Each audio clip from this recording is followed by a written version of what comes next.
વસ્તી ગણતરીના નામે છે ને એક યુવતી સાથે 64,000 રૂપિયાની સાયબર ફ્રોડ થાય છે. એમના બેંક ખાતામાંથી ગઠિયાઓ ઉપાડી લે છે.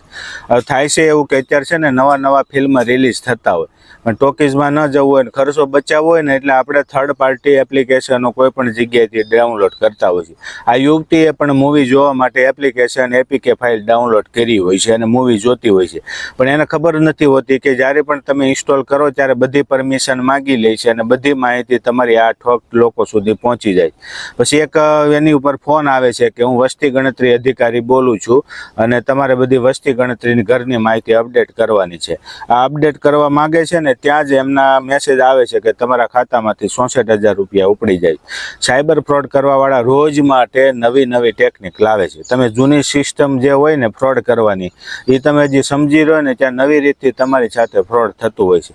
માટે મહેરબાની કરીને બને ત્યાં સુધી એકબીજાના ફોનમાંથી ફિલ્મ તમે ઘણી બધી ટ્રાન્સફર કરવા માટેના ઘણા સોફ્ટવેર આવે એના દ્વારા કરી લેજો.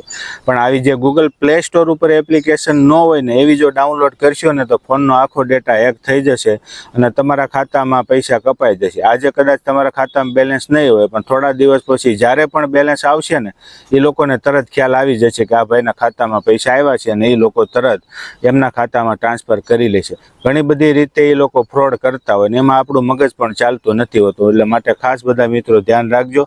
અજાણી લિંક ઉપર ક્લિક કરશો નહીં. ફિલ્મ જોવા માટે ક્યારેય પણ આવી બોગસ એપ્લિકેશનને ડાઉનલોડ કરતા નહીં.